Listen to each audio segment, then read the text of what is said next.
Bismillah. Assalamualaikum warahmatullahi wabarakatuh. Innal hamdalillah nahmaduhu wa nasta'inuhu wa nastaghfiruh wa na'udzu billahi min shururi anfusina wa sayyiati a'malina. Man yahdihillahu fala mudilla lahu wa man yudlil fala hadiya lahu. Asyhadu an la ilaha illallah wahdahu la syarika lahu wa asyhadu anna Muhammadan 'abduhu wa rasuluh. Allahumma shalli wa sallim wa barik ala hadzal nabiyil karim Muhammad bin Abdullah sallallahu alaihi wa ala alihi wasallam wa ala alihi wa sahbihi wa man tabi'ahu bi sunnatin ila yaumil qiyamah. Rabbi shrah li sadri wa yassir li amri wahlul 'uqdatam min lisani yafqahu qawli. Rabbi zidna ilma warzuqna fahma. Alhamdulillah, senantiasa dan selalu kita bersyukur kepada Allah atas segala limpahan nikmat serta rahmatnya kepada kita semua, sehingga pada malam hari ini kita bisa kembali bermuwajahah, bertatap muka seusai kita menjalankan salah satu dari kewajiban kita sebagai hamba Allah, yaitu melaksanakan sholat maghrib secara berjamaah di masjid ini. Dan ini salah satu daripada upaya untuk mengobati hatinya kita serta menjauhkan diri kita dari penyakit-penyakit yang membawa kita ke dalam kehinaan di sisi Allah Azza wa Jalla. Karena ada satu penyakit yang selalu menggerogoti hati kaum muslimin yang disampaikan oleh Allah Azza wa Jalla di dalam Al-Quran itu banyak sekali. Nabi SAW pun mengabarkannya di dalam hadis juga sangat banyak,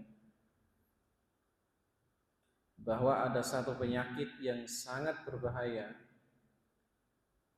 yang selalu menggerogoti hati daripada orang-orang yang ingin memantapkan keimanannya kepada Allah Azza wa Jalla. Maka perlu untuk kita hati-hati dari yang namanya penyakit ini.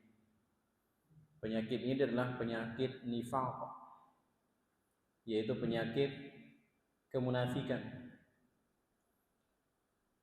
di hadapan Allah Azza wa Jalla. Makanya jemaah sekalian dimulakan Allah, kalau kita buka Al-Quran dalam surah Al-Baqarah ini, jemaah sekalian, di halaman pertama surah Al-Baqarah, dari ayat pertama sampai ayat ke-5, dari alif lam mim sampai ulaika ala hudam mir rabbihim wa ulaika humul muflihun. Itu adalah Allah berbicara terkait masalah orang-orang beriman. Itu hanya 5 ayat saja dalam surah Al-Baqarah itu.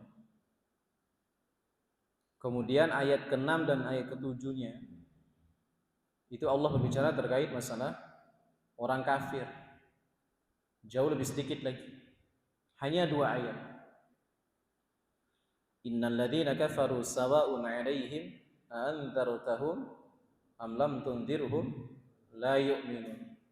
Khatamallahu 'ala qulubihim wa 'ala sam'ihim wa 'ala absarihim ghishawatu wa lahum 'adzabun 'adzim.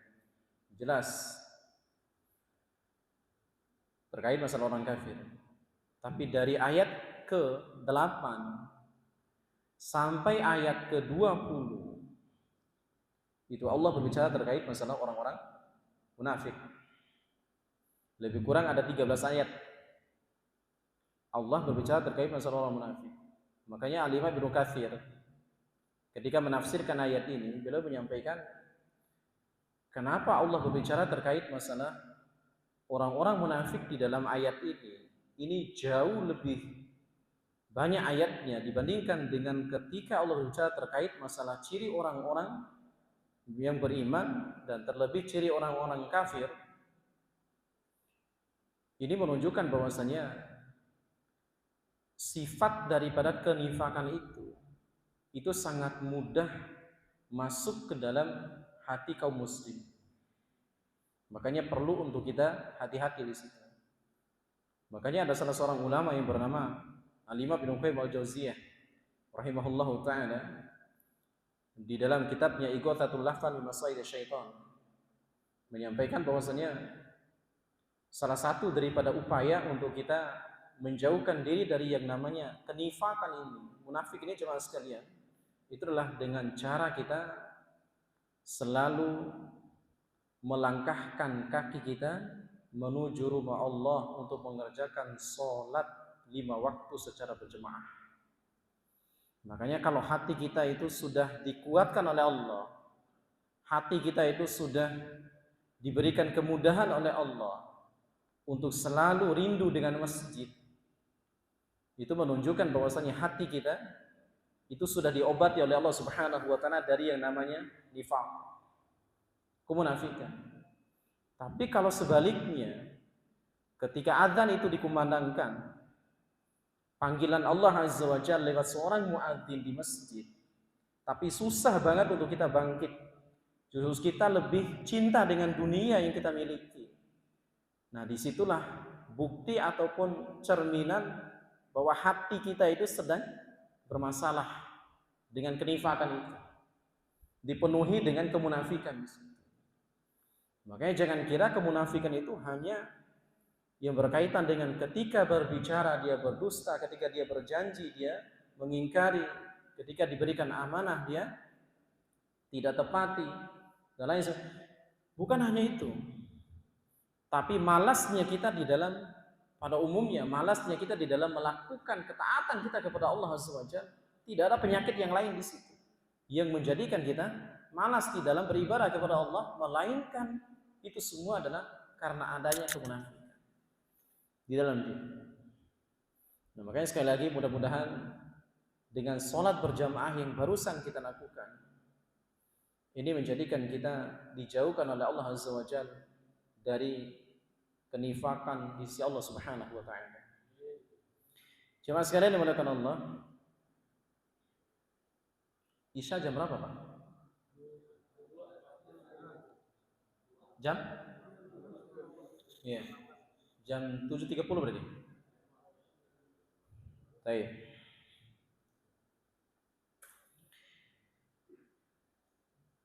Kita akan mengkaji beberapa hadis dari Nabi sallallahu alaihi wasallam. Hadis yang berkaitan dengan pengabaran dari Allah Azza wa Jalla lewat lisan baginda Rasulullah sallallahu alaihi wasallam, yang bisa kita jadikan sebagai cerminan ataupun barometer bagaimana kondisi kita saat ini, apakah sudah menjadi orang baik atau belum, apakah kita sudah dipilih oleh Allah Subhanahu wa taala menjadi orang yang baik atau belum. Selama ini kan kita hanya menyangka bahwasannya orang memandang kita itu adalah baik. Tapi ingatlah, belum tentu ketika semua mata, bahkan seluruh manusia itu memandang kita itu adalah orang yang baik. Mereka meyakini semuanya bahwa kita itu adalah orang baik. Tapi yakinlah, belum tentu di pandangan Allah kita sudah menjadi orang yang baik, orang yang dipilih oleh Allah Subhanahu wa taala. Maka bagaimana ukurannya, bagaimana cerminannya ketika Allah Subhanahu wa taala jatuh cinta kepada seorang hamba, ketika Allah Subhanahu wa taala menjadikan seorang hamba dipilih oleh Allah menjadi orang yang baik di sisinya. Kalau kebaikan menurut Allah yang sebagai barometer utama di dalam kehidupan kita, insya Allah selamat kita jemaah sekalian menurut Allah. Ya. Karena terkadang kita berlomba-lomba melakukan sesuatu yang sesuai dengan keinginan manusia, biar kita benar-benar dipandang menjadi orang yang baik, yang walaupun mungkin di situ kita harus melewati, itulah tantangan-tantangan yang mungkin menjadikan, tantangan yang kita lewati itu menjadikan Allah itu murka kepada kita, tapi kita tidak menghiraukannya. Yang penting itu adalah orang-orang di sekitar kita menganggap bahwa kita ini adalah orang yang baik. Nah, seperti apa ukurannya kebaikan isi Allah Subhanahu wa taala terhadap orang-orang pilihannya? Yang pertama, Nabi sallallahu alaihi wasallam sampaikan itu adalah ini cerminannya. Dijadikan ia senantiasa beramal soleh sebelum Allah mewafatkannya. Sekali lagi, Allah akan selalu memudahkan ia untuk senantiasa beramal soleh, untuk senantiasa melakukan ketaatan-ketaatan kepada Allah sebelum ia diwafatkan oleh Allah Subhanahu wa taala di muka bumi. Nabi alaihi salatu wassalam menyampaikan di dalam hadis yang dikeluarkan oleh Imam Ahmad bin Hanbal rahimahullahu taala di dalam kitab Musnadnya dari sahabat Abu Hurairah radhiyallahu anhu, Nabi bersabda, "Idza aradallahu bi'abdin khaira ista'malhu." Ketika seorang hamba dicintai oleh Allah Azza wa Jalla, atau ketika Allah Subhanahu wa taala memilih seorang hamba menjadi orang yang dicintainya, atau memilih dia menjadi orang yang baik di sisi Allah, ista'malhu, maka Allah akan menjadikan dia beramal. Tuh. Allah akan menjadikan dia beramal. Wakila, para sahabat bertanya, "Ma yasta'malhu ya Rasulullah?" Apa yang dimaksud daripada Allah menjadikan orang itu senantiasa beramal? Maka Nabi SAW menyampaikan, "Yaftahu 'amalan shalihan baina yaday mauti hatta yabdu anhu man haulah." Nabi SAW menyampaikan yang dimaksud daripada Allah akan menjadikan dia senantiasa beramal, itu adalah Allah akan membukakan berbagai macam pintu-pintu amal soleh, berbagai macam pintu-pintu kebaikan yang dengannya dia mudah untuk mengerjakan kebaikan-kebaikan yang ditawarkan kepadanya, hatta yardu alaihi man haulah, sampai sebelum dia diwafatkan Allah Subhanahu wa taala, dia senantiasa istiqomah di atas amalan itu sampai dia meninggal dunia. Ketika dia meninggal dunia, yardu anhu haulah, man haulah, semua manusia itu ridho kepadanya. Semua manusia itu mempersaksikan dia itu adalah orang-orang baik, orang baik. Ketika dia meninggal dunia. Ini sebagai cerminan buat diri kita jemaah sekalian menekan Allah. Yang saat ini mungkin di antara bapak-bapak itu ada yang umurnya 40 tahun, 50 tahun, 60 tahun, bahkan mungkin lebih daripada itu. Coba kita tarik kembali, kita introspeksi, apakah kita sudah menjadi orang yang baik atau belum? Menurut pandangan Allah. Bagaimana caranya? Yaitu ketika kita melihat diri kita, apakah selama ini atau setidaknya hari ini kita sudah dibukakan berbagai macam pintu kebaikan atau belum? Dan ketika Allah membukakan berbagai macam pintu kebaikan tersebut, kita diperdengarkan adzan, kita diperdengarkan membaca Al-Quran, kita diperdengarkan ilmu-ilmu seperti ini. Akan tapi dilihat di situ kondisi hati kita ketika mendengarkan kebaikan-kebaikan tersebut, apakah mampu untuk kita amalkan atau tidak? Kalau kita memiliki kemampuan dan dimampukan Allah Subhanahu wa taala untuk mengamalkan apa yang menjadi ilmu yang diberikan kepada kita, berarti itu menunjukkan Allah sedang jatuh cinta kepada kita. Allah sedang memberikan kebaikan kepada kita. Allah sudah memilih kita atau sedang memilih kita menjadi orang yang baik di sisinya. Tapi kalau sekiranya sebaliknya jemaah sekalian dimuliakan Allah, di umur kita yang 70 tahun, 60 tahun atau bahkan 80 tahun umur kita, tapi belum tersentuh juga hati kita untuk mudah melakukan ketaatan-ketaatan kita kepada Allah Azza wa Jalla, berarti ada yang keliru dengan bentuk penghambaan kita kepada Allah Subhanahu wa taala.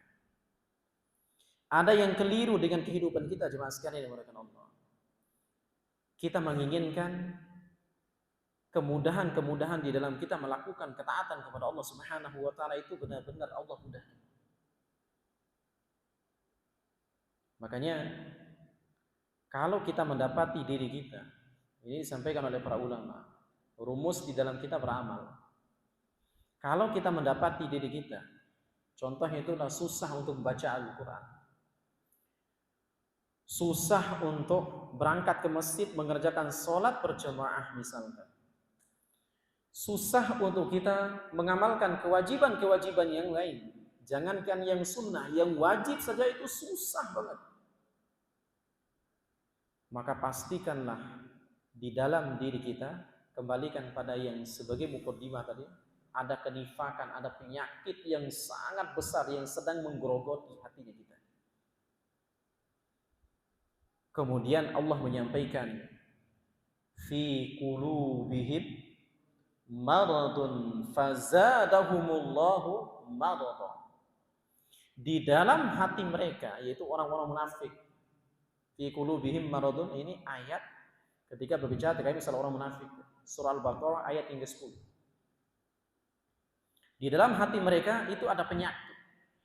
Fazadahumullahu marada. Karena mereka tidak ada upaya, tidak ada usaha untuk menyembuhkan penyakit munafik itu. Allah tambahkan, semakin Allah tambahkan lagi itu penyakit. Sampai seperti apa Allah tambahkan penyakit kemunafikan itu dalam diri mereka? Allah sampaikan dalam ayat yang lain, kalla bal rana ala qulubihim fahum la yaksibun. Ibaratnya gini, ayat ini, kalla bal rana ala qulubihim fahum la yaksibun. Sekali-kali tidak. Artinya dia susah untuk mendapatkan kebaikan itu kalau udah seperti itu. Kalau Al-Quran saja mereka lupakan, itu susah tuh untuk mendapatkan kebaikan itu, kata Allah. Ya, Al-Quran mereka sia-siakan, susah itu mereka mendapatkan kebaikan. Ini kata Allah apa? Karena Allah sampaikan kalla bal rana. Kenapa susah mereka mendapatkan kebaikan? Karena tadi mereka ada penyakit, mereka tidak mau mengobatinya dengan Al-Quran. Mereka memiliki penyakit, tapi mereka tidak mau berangkat ke masjid untuk mengobati penyakitnya itu. Maka rona itu dalam bahasa kita, ini botol Pak. Ibarat gini, rona itulah penyakit dalam hati tadi, disegel, dikunci mati oleh Allah. Ibaratnya botol ini sudah ditutup rapat, tutupannya ini dikunci. Nih, yang bawah ini kuncinya. Kemudian disegel lagi. Kita giniin, rona dalam bahasa Al-Quran itu terkait masalah penyakit hatinya manusia yang memiliki kemunafikan itu. Udah disegel, udah ditutup, dikunci, kemudian disegel lagi, kemudian dibalikin lagi. Kita tuangkan air ke dalam botol ini, bisa nggak masuk Pak? Mustahil. Itulah ibaratnya Allah menyampaikan kalimat rana ala qulubihim, yaitu penyakit di dalam hati mereka yang semakin ditambahkan oleh Allah itu. Maka jangan heran ketika diberikan nasihat, mereka susah untuk mendengarkan nasihat. Suruh baca Al-Quran, bukannya bertambah imannya, malah bertambah ngantuknya. Ya kan? Kan kata Allah di dalam surah Al-Anfal itu kan jelas. Wa idza tuliyat alaihim ayatu zadatuhum imanan. Ciri orang yang beriman itu adalah ketika mereka dibacakan suci Al-Quran itu, dibacakan, apalagi mereka membaca gitu. Zadathum imanan, bertambah keimanan mereka. Itulah orang beriman itu. Baca Al-Quran bertambah keimanan mereka. Tapi kita yang bertambah apa Pak? Ngantuknya yang bertambah. Nah ini ada yang bermasalah itu. Bukan masalahnya itu matanya kita, bukan. Tapi yang mendorong mata itu untuk ngantuk itu apa Pak? Hati. Hati kita yang sedang bermasalah itu. Makanya jemaah sekalian melakukan Allah, berkaitan dengan Al-Quran ini hati-hati. Jangan sampai kita melalaikan Allah. Ya? Makanya anak sahabat Utsman bin Affan radhiyallahu anhu, jemaah sekalian melakukan Allah, kalau kita membuka biografi beliau, bagaimana kecintaan dan kedekatan beliau dengan Al-Quran. Ini kekayaan salah satu daripada manusia yang paling kaya. Dan kekayaan itu tidak akan pernah habis sampai hari kiamat nanti kata Rasulullah. Itu kekayaan sahabat Utsman bin Affan. Kita jangan membalik, Pak. Jangan disebabkan karena kekayaan atau baru kita berusaha untuk mengkayakan diri kita melalaikan Al-Quran. Jangan dibalik. Kalau kita ingin mengabadikan kekayaan kita bisa menikmati yang menjadikan kita bahagia. Keluarga kita pun akan bahagia dengan kekayaan itu. Kekayaan dunia, Pak. Dan bahkan orang lain itu bisa mencicipi kekayaan kita. Maka jangan pernah lupa dengan Al-Quran. Itu kuncinya. Coba kita lihat tuh, sahabat Utsman bin Affan keluar itu pagi hari, Pak. Pulang itu sore hari. Untuk apa? Berdagang. Ya kan? Beliau itu berdagang, Pak. Tapi di malam harinya, beliau tidak pernah lupa dengan Al-Quran. Sampai di bulan Ramadan, kata sahabat Ibnu Abbas radhiyallahu anhu, di bulan Ramadan itu beliau mampu menghatamkan Al-Quran 30 juz di satu rakaat salat witir. Allahu Akbar. Itu sahabat Utsman bin Affan. Masya Allah. Nah, makanya kata beliau itu, "Lau anna qulubana tahurat, ma syabi'na min kalami rabbina." Kalau hati kita ini bersih, kita itu nggak akan pernah merasa kenyang dengan Al-Quran. Kita ini tidak akan pernah merasa bosan dengan Al-Quran. Kalau hati kita itu bersih. Nah, ini juga kita jadikan sebagai contoh, berarti menunjukkan kalau kita itu baru sebentar baca, bahkan mungkin mushaf itu luar biasa banyaknya di lemari kita, di rumah kita, tapi ternyata banyak debunya yang menunjukkan nggak pernah kita baca. Nah, berarti itulah kondisi hati kita saat itu. Hati kita itu sedang bermasalah. Makanya jelas, pantas Allah itu mengkunci rapat hatinya kita. Kemudian efeknya apa di dalam kehidupan? Allah sampaikan dalam Quran surah Thaha.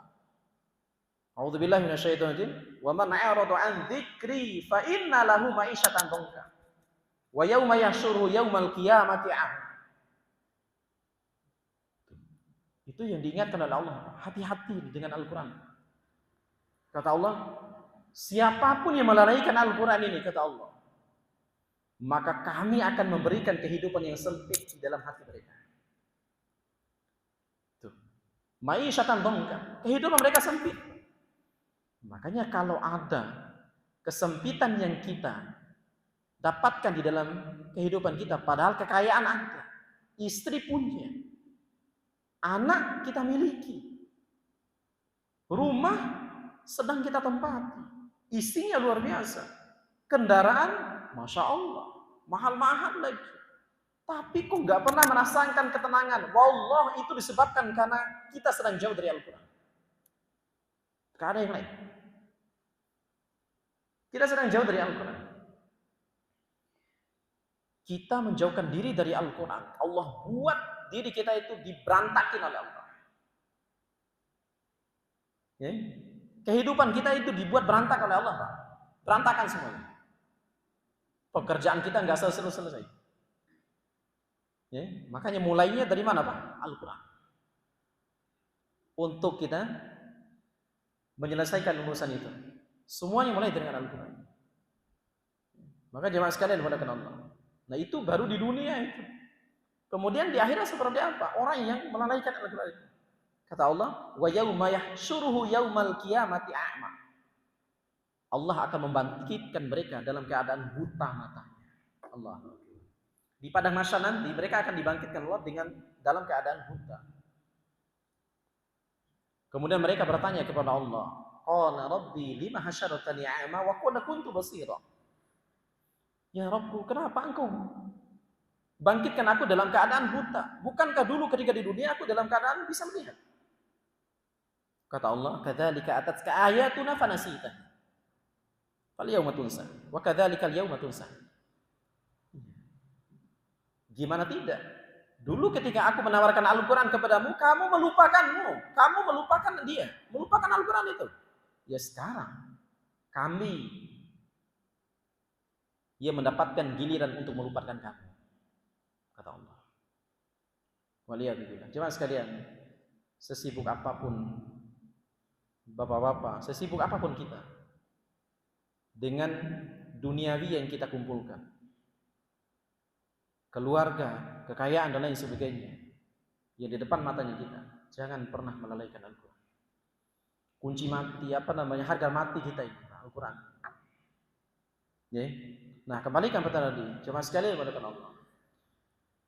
Kalau berbagai macam amal soleh tadi diberikan kemudahan untuk kita mengerjakannya, sampai Allah mewafatkan kita, kita istiqomah di atas amal soleh tersebut, insya Allah kita akan mendapatkan gelar yang namanya husnul khotimah, insya Allah. Ya. Jemaah sekalian,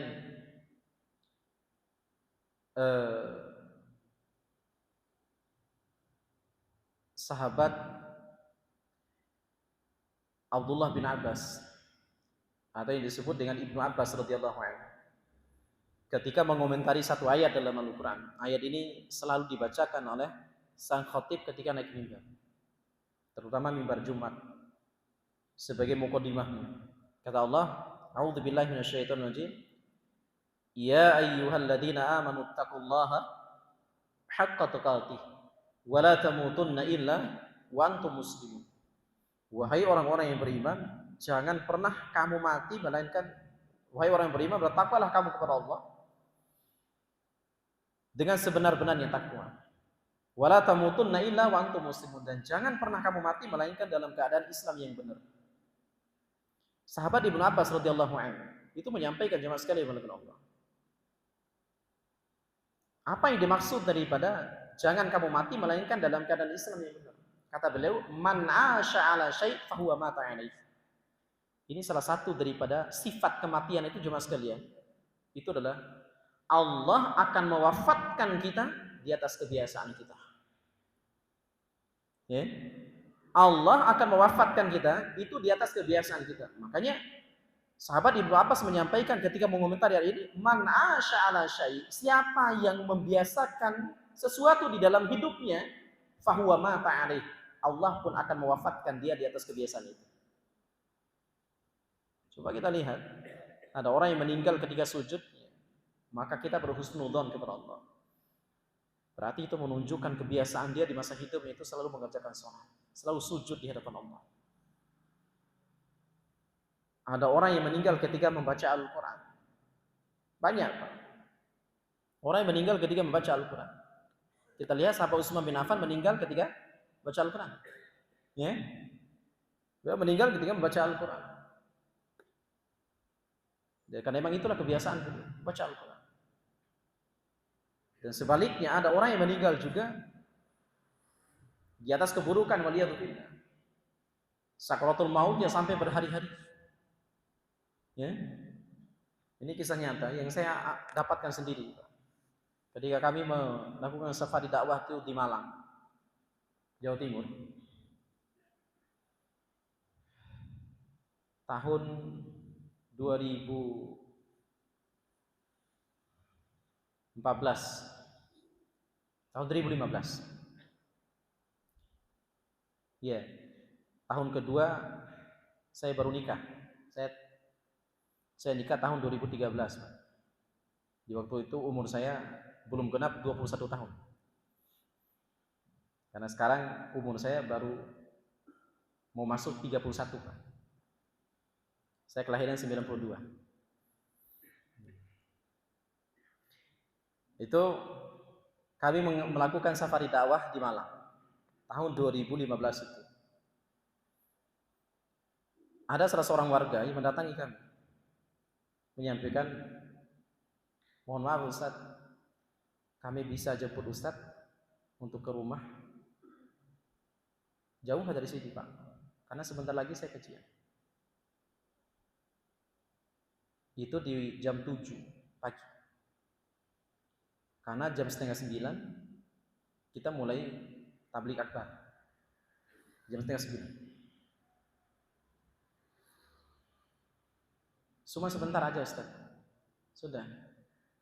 Nggak nyampe 10 menit perjalanan dari tempat saya tadi, dari tempat kita tadi menuju rumah itu.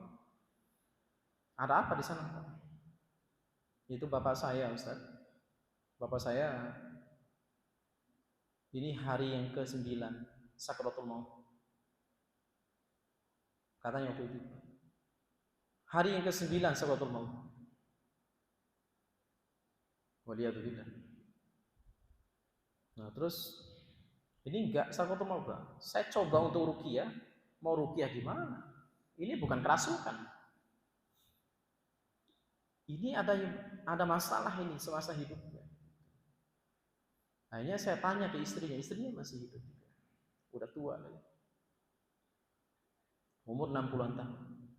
Beliau umur 66 tahun, istrinya ini umur waktu itu 63 atau 64.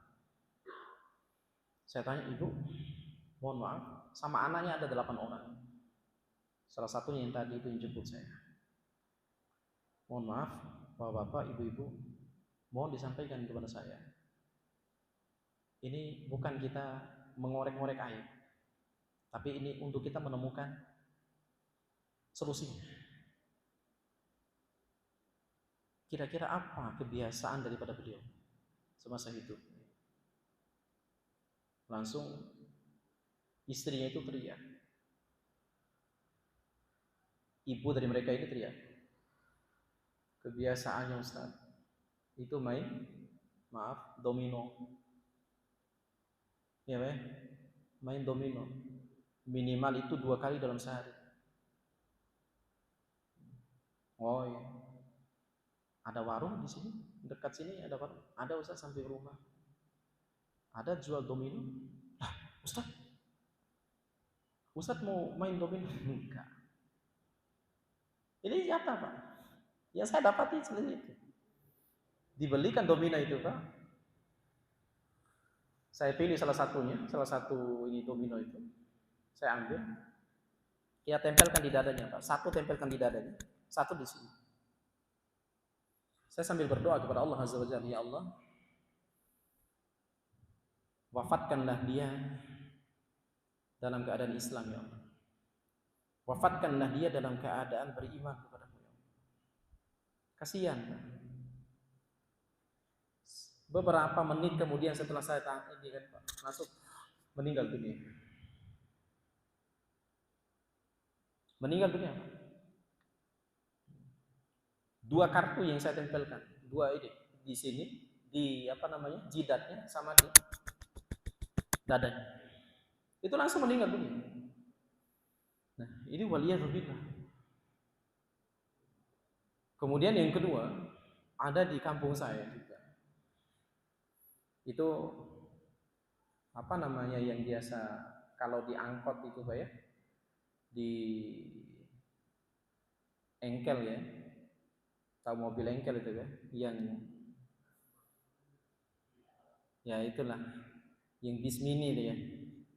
Bis mini itu. Kan itu kan ada supir dan ada karnetnya. Nah, ada karnetnya itu. Selalu menyebut-nyebutkan kebiasaannya itu, meninggalnya itu, Pak. Meninggal ketika tabrakan. Dia tidak mampu mengucapkan maaf, waliyadzubillah. Tidak mampu mengucapkan kalimat la ilaha illallah. Padahal itu adalah syarat daripada kita mampu membuka pintu surganya Allah Subhanahu wa taala. Karena Nabi SAW menyampaikan, "Lakinu mautakum la ilaha illallah."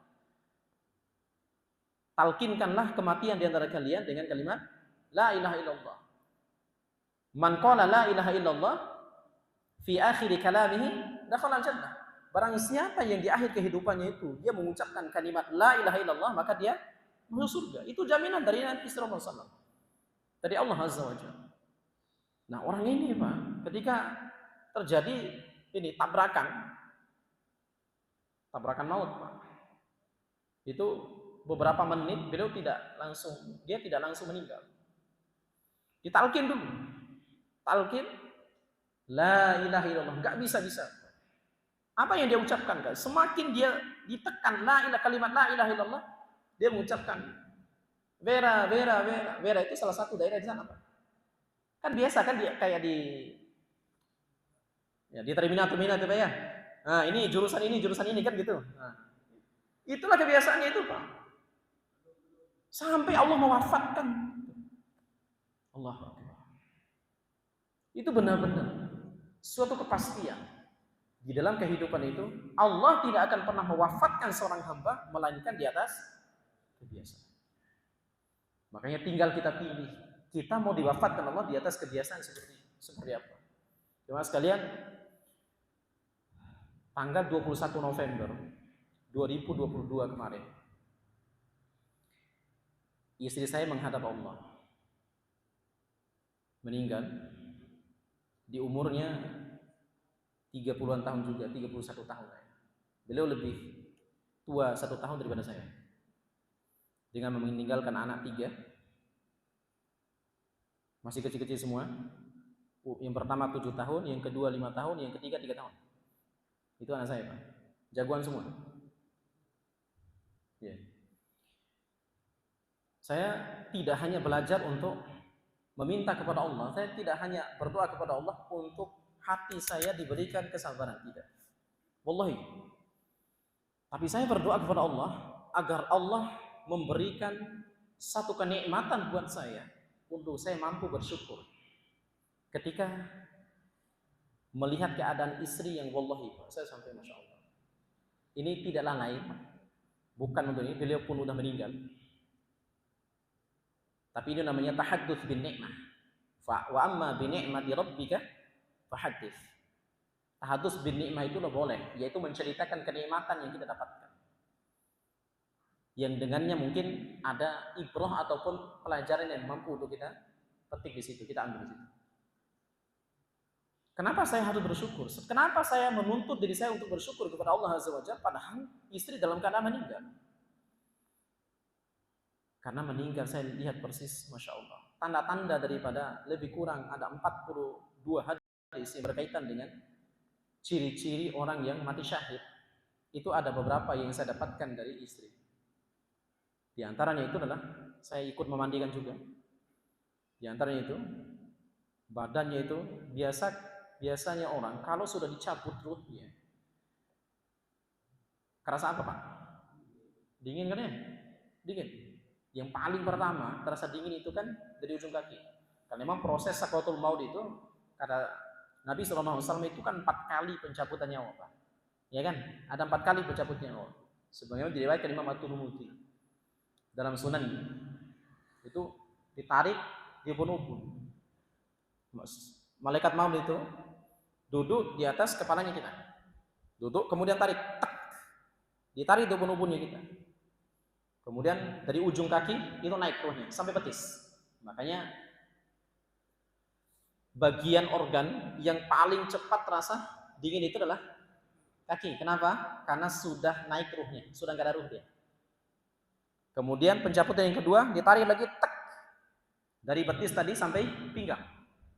Makanya tidak sedikit yang camat, calon mati tadi Pak. Ya. Itu yang kerasa sakit di pinggang. Itu kenapa itu? Karena tumpukan ruh di situ. Berat, tumpukan ruh di situ. Kemudian dicabut lagi yang ketiga kalinya, tek. Sampai dada. Dari pinggang sampai dada. Makanya tidak sedikit juga kita menjumpai ada orang yang sampai sesak. Sesaknya manusia ketika sakratul maut itu bukan tanda ataupun ciri bahwasanya dia itu adalah su'ul khotimah, enggak. Enggak pernah Nabi SAW mengatakan demikian. Ya, enggak ada khabar dari Nabi SAW. Kemudian pencabutan yang keempat, ditarik, baru melayang dia ruhnya. Ya, melayang. Nah, jemaah sekalian, sampai ketika dimandikan itu beliau meninggal di rumah sakit Gatot Subroto.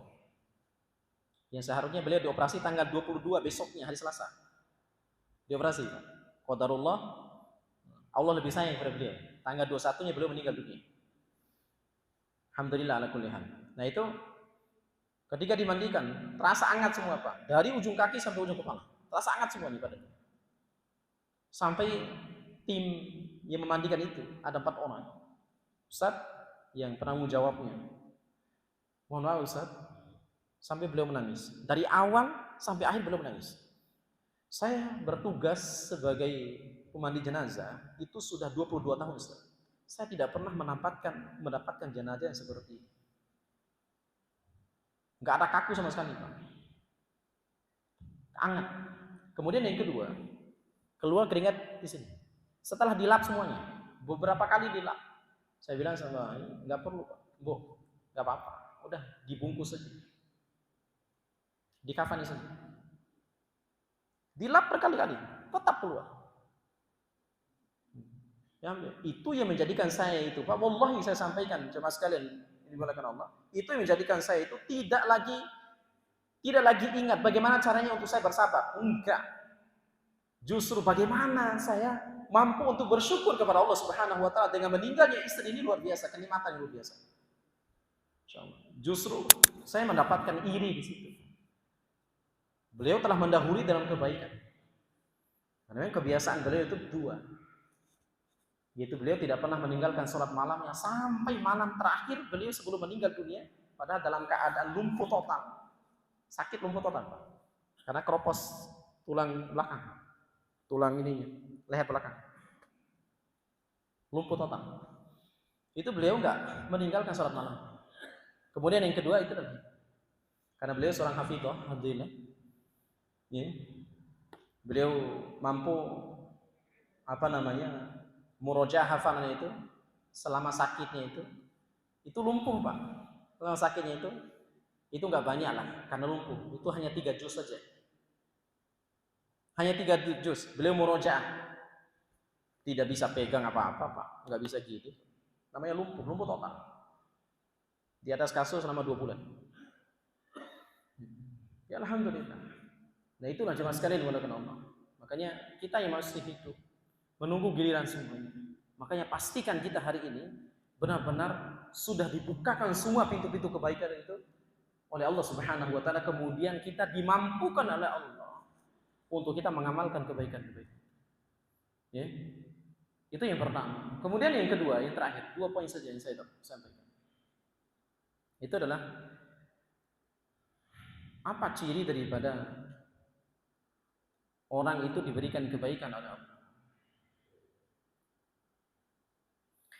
yaitu dipercepat sanksinya di dunia, dipercepat ekopnya, sanksi, balasan terhadap kemaksiatan ataupun dosa yang dia lakukan.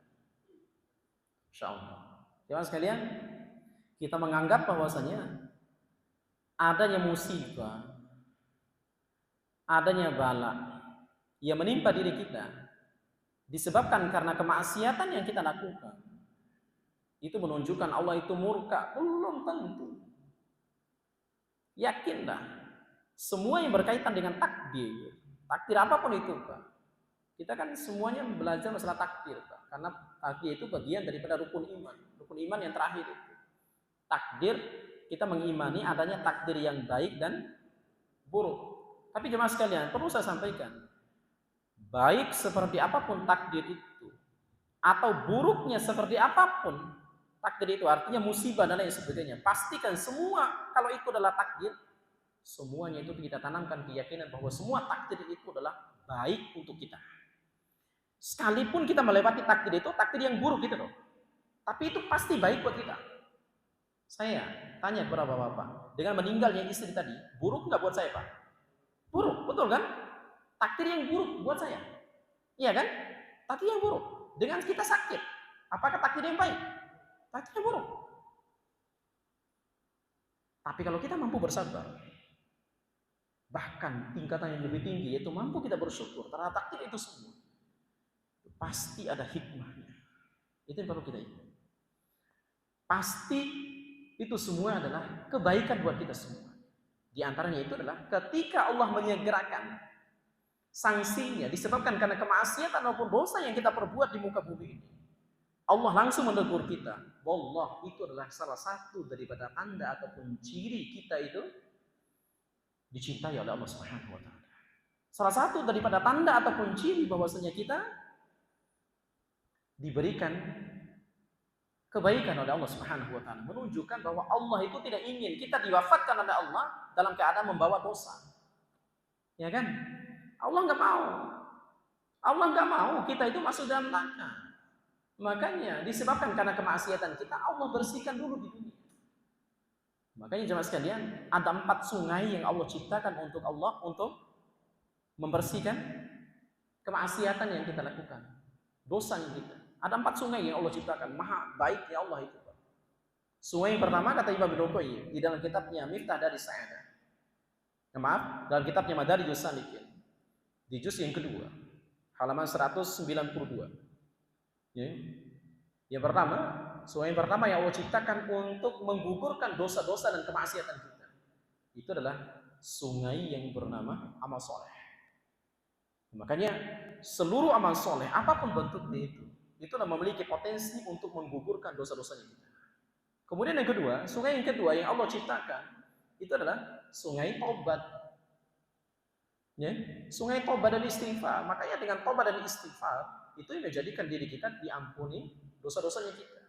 Nah, kalau kita misalkan tobat itu susah, istighfar apalagi, amal soleh masih jauh dari diri kita. Allah tidak pernah melihat tuh kita ahli sholat. Allah tidak pernah melihat tuh kita ahli Quran. Allah nggak pernah melihat tuh kita ahli haji, ahli umrah, ahli jihad, ahli ilmi. Kita tidak didapatkan di sisi Allah Subhanahu wa taala. Lalu bagaimana caranya Allah mengampuni dosa kita? Makanya Allah berikan musibah. Itu lautan yang sungai yang ketiga untuk menggugurkan dosa kita. Musibah apapun jemaah sekalian yang dimuliakan Allah yang menimpa diri kita, maka pastikan itu semua adalah pasti baik buat kita. Jangan pernah mengeluarkan kata-kata dari lisannya kita, ya Allah, ujian apa lagi yang menimpa hamba ya Allah? Wallahi jangan pernah seperti itu. Jangan. Tahan lisan kita. Karena apapun bentuk musibah itu pasti baik. Dan pasti dia menjadikan kita itu pasti bahagia di akhir. Kita akan tenang. Saya sempat berpikir, ya Allah, anak saya masih kecil-kecil, istri saya meninggal, sempat manusiawinya, tapi ingat lagi, Allah telah memberikan ilmu jauh hari sebelumnya kepada saya. Allah telah memberikan ilmu, semuanya itu baik. Allah yang telah mengatur. Dan masya Allah, alhamdulillah. Justru yang tadinya anak saya itu tidak terlalu dekat dengan saya, karena memang itu kan dalam ilmu tarbiyah. Itu kan dalam hal tarbiyah itu kan harus silang, Pak. Anak laki-laki itu harus dekat dengan ibunya. Anak perempuan itu dekat dengan bapaknya. Karena kesibukan saya juga di luar untuk berdakwah, nggak terlalu dekat dengan saya. Terutama itu yang kedua. Masih mending yang pertama dan yang ketiga. Ini yang kedua. Dengan meninggalnya istri, nah ini salah satu hikmahnya dah. Dengan meninggalnya istri, masya Allah. Itu dekatnya luar biasa semasa. Makan yang paling dekat itu adalah yang kedua. Itulah hikmah. Mungkin bagi kita, biasa. Bukan biasa di sisi Allah. Itu hal yang luar biasa. Nah itu jemaah sekalian dimuliakan Allah. Maka Nabi SAW sampaikan sebagai penutup. Idza aradallahu bihi abadin khairan. Idza aradallahu bi abadihi khairan, ajjala lahu al-uqubah fid dunya. Barang siapa yang ingin Allah berikan kebaikan kepada seorang hamba, maka Allah akan segerakan ia sanksinya terhadap musibah, terhadap kemaksiatan yang dia lakukan. Allah segerakan. Wa idza aradallahu bi 'abdihi syarr, ketika Allah itu menginginkan orang itu rusak. Tuh. Allah nggak menginginkan dia itu baik. Maksudnya itu Allah nggak jatuh cinta sama dia. Allah nggak mencintai dia, maka cerminan di situ adalah amsaka anhu bidzambi hatta yuwaffi bihi yaumal qiyamah. Allah itu ketika dia bermaksiat, Allah tidak langsung memberikan sanksi kepadanya. Allah undur sampai hari kiamat nanti. Baru dia mendapatkan sungai yang keempat untuk menggugurkan dosanya. Apa sungai yang keempat, Pak? Nerakanya Allah Azza wa Jalla. Karena 3 sungai yang Allah tawarkan ketika di dunia itu tidak didapatkan di dalam dirinya. Ya, wallahu a'lam wa alam bissawab. Mudah-mudahan jemaah sekalian mulakan Allah, apa yang kita kaji pada malam hari ini bermanfaat untuk antum semuanya, untuk kita semuanya, terlebih untuk saya pribadi. Karena lastu bi khairi minkum wa lastu bi a'lam minkum. Saya duduk di hadapan jemaah sekalian bukan berarti saya lebih pintar, saya lebih pandai, saya lebih bertakwa kepada Allah, enggak. Bisa jadi ini semua yang menjadikan kami bersungguh-sungguh berdakwah di jalan Allah Azza wa Jalla hanya satu kalimat. Bisa jadi kami mendapatkan surga nanti ternyata bukan disebabkan karena jalan dakwahnya kami, bukan dengan jalan baca Al-Qur'annya kita, bukan dengan jalan sholatnya kita, tapi justru mungkin ada di antara antumnya lah yang menyelamatkan saya nanti dari nerakanya Allah Azza wa Jalla. Ada di antara antumnya lah yang memasukkan saya ke dalam surganya Allah Subhanahu wa taala dengan syafaat. Ya Allah, Affan al-Mubarak, di mana dia ya Allah?